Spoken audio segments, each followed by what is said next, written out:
Are U.S.-China tensions the result of a clash of civilizations? A top U.S. official seems to think so.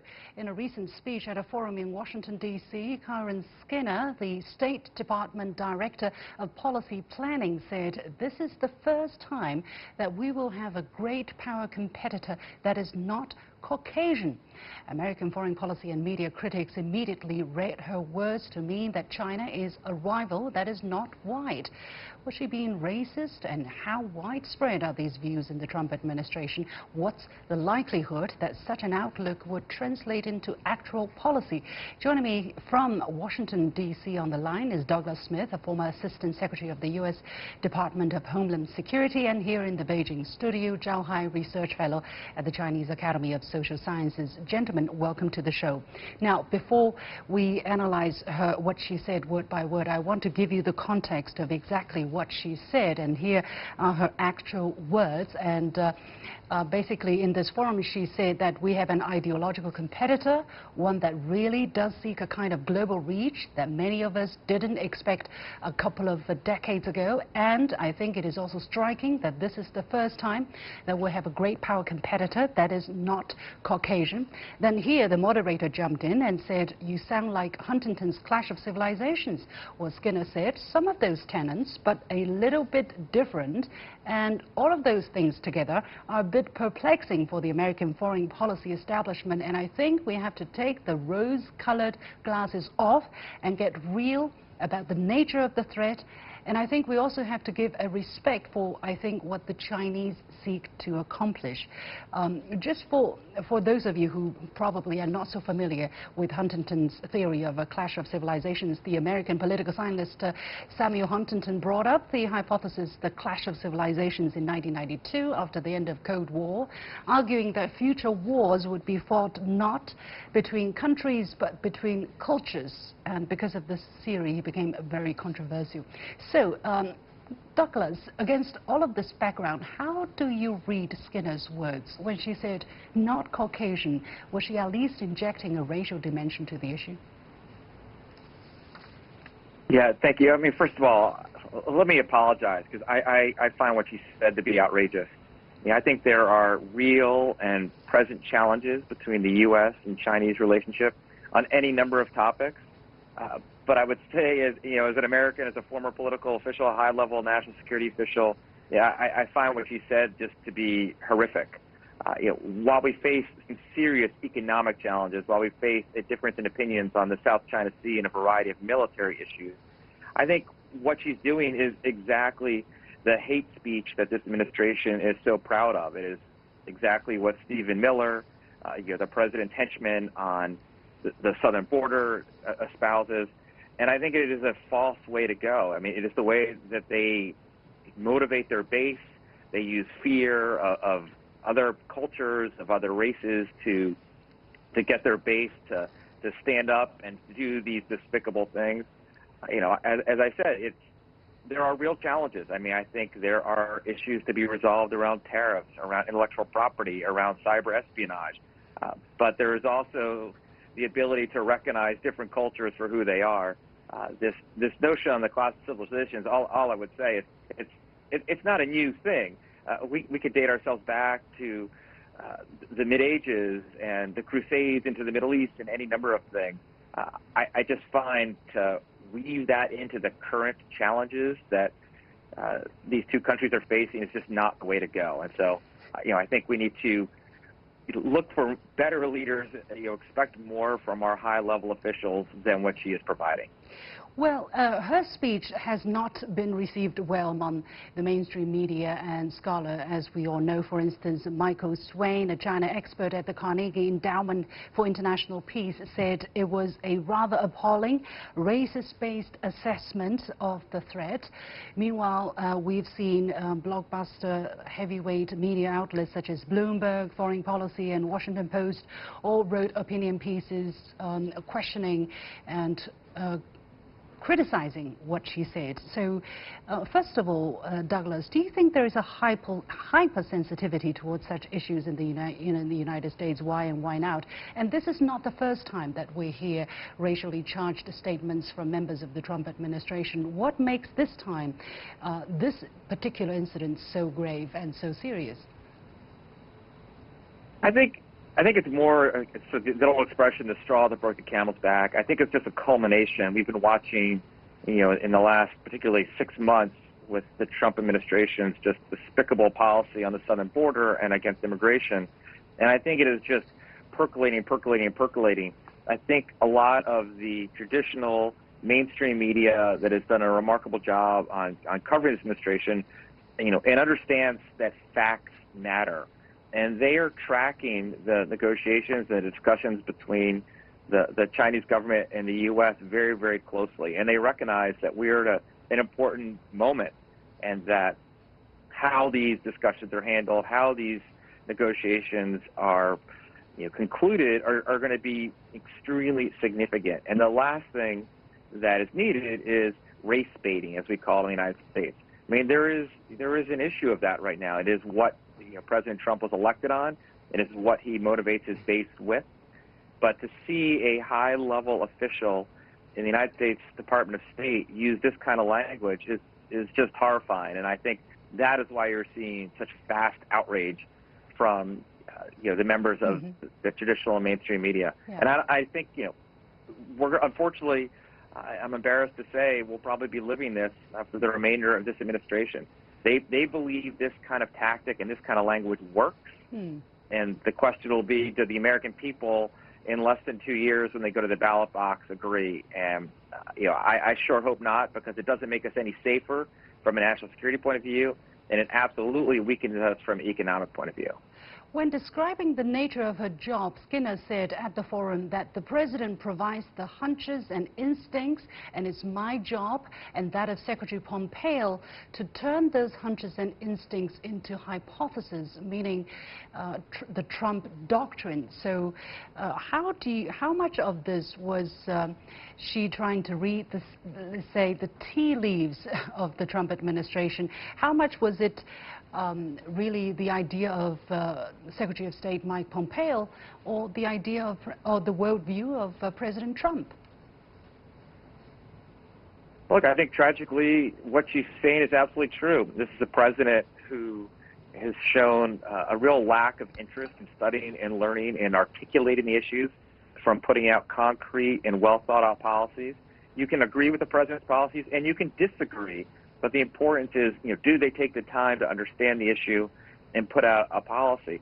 I think it's, in my time working, previously both for President Clinton and then for President Obama, the notion that as a high-level official, all we were depending upon is just sort of reading between the raindrops, as you would say here, or the tea leaves, as to what we think the president meant, versus following real directed policy is mind-blowing to me. I mean, the notion that a high-level official of the State Department is what we would call freelancing is pretty terrifying.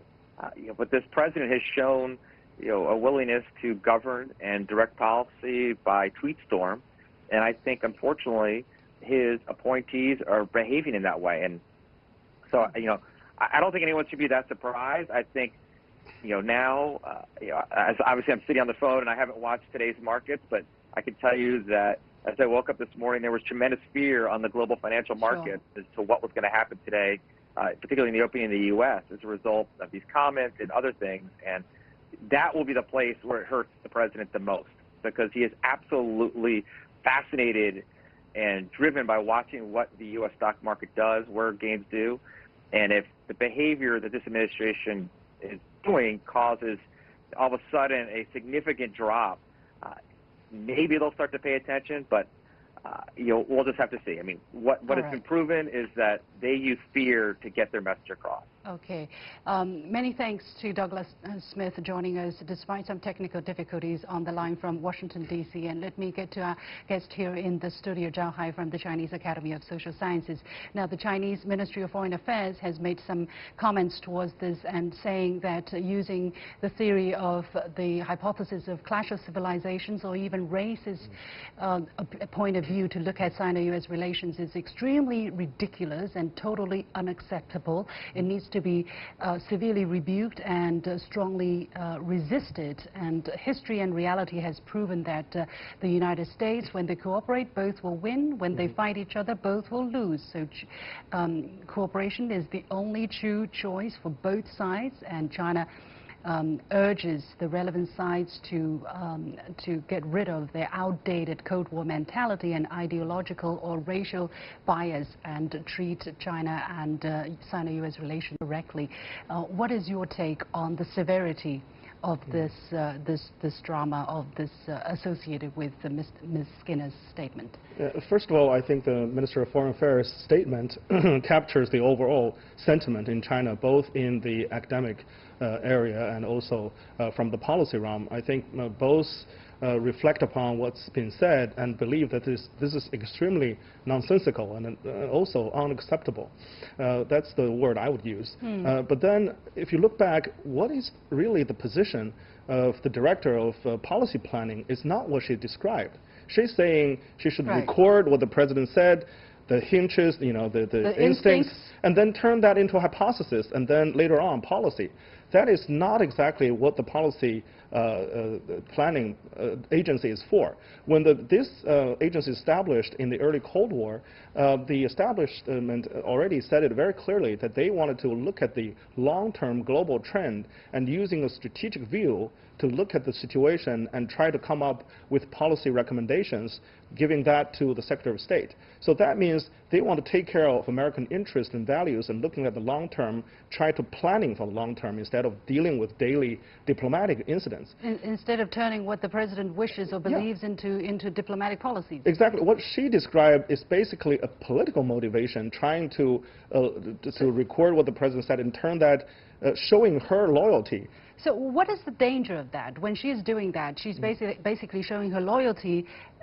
Is she trying to implement what President Trump believes under America First, or is she trying to do what Mr. Pompeo, the Secretary of State, has been touting all the time? First of all, I think when she is doing this, she's losing integrity. We all know she's highly trained, graduated from Harvard, and now the professor from another famous university. Carnegie Mellon. Carnegie Mellon, yeah. And she's a professor leading a lot of programs doing serious studies. And now she's saying this. I think that's discredit all her academic training.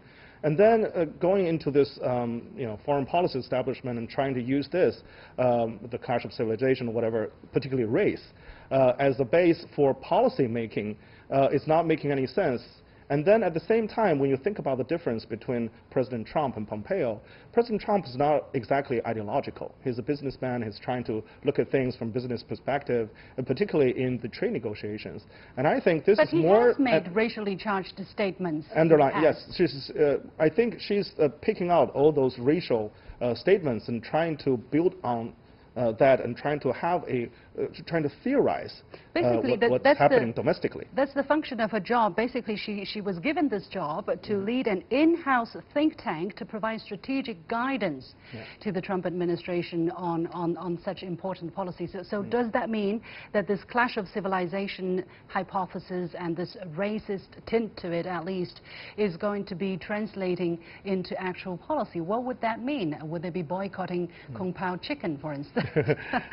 That's funny. I think they're trying to do it. They're setting up so-called think tank and trying to think from a racial civilizational perspective on top of ideological perspective. However, when you try to translate that into policy, as you said, you come up with ridiculous possible policies. In fact, if you want to do that through a civilizational or racial perspective, what's happening is that they might, for instance, curb visas for Chinese to visit the United States, or from a racial perspective, trying to say, okay, we're not cooperating, we're cutting bridges, basically links between China and the U.S., and also that means they will dehumanize Chinese. Basically, that seems to be what they have been doing a little bit already, no? Remember, that happened in the 19th century, in the 20th century during World War II, when the U.S. is fighting Japanese. So basically, when they want to describe the enemy that is unfathomable, that is so different, so completely different from their that this comes up. Culture and civilization, then they come up with this policy so that whatever tool, whatever instrument is used can be justified from a racial perspective. Yeah. Well, let me ask you this. This comes from Bloomberg Opinion. It says that the Trump administration is undoubtedly right that competition with China will be a decades-long affair, yet the clash of civilizations model won't help the U.S. win that competition because it actually supports Beijing's strategy better than America's. The idea of drawing sharp boundaries between East and West is critical to China's strategy, and it is lethal to America's. Is that the correct reading of China's strategy? No, the first part is okay. The second part is also nonsensical and unacceptable. I think the first part is that China does not look from a civilizational perspective or trying to compete with the United States and win, for instance, dominate the world using so-called Eastern or Chinese civilization. That doesn't make any sense, and China has never made any policy based on that. No intention of doing that. The second part? The second part, that the boundaries, highlighting the boundaries between the East and West is critical to China's strategy. Well, China is trying to build a community for shared future, for humanity. And how is that drawing a line between the East and West? And remember, the whole meaning of the Belt and Road Initiative was trying to communicate, building bridges and roads across the East and West, linking the one end of the Eurasia continent with another, and ultimately globally. So I don't think that is in any way commensurate with this kind of statement. So I think this is really Bloomberg also making another mistake. So wrong statement, wrong interpretation, wrong rebuttal of a wrong statement. Exactly. We have a lot of work to do. Many thanks to Zhao Hai, Research Fellow at the Chinese Academy of Social Sciences.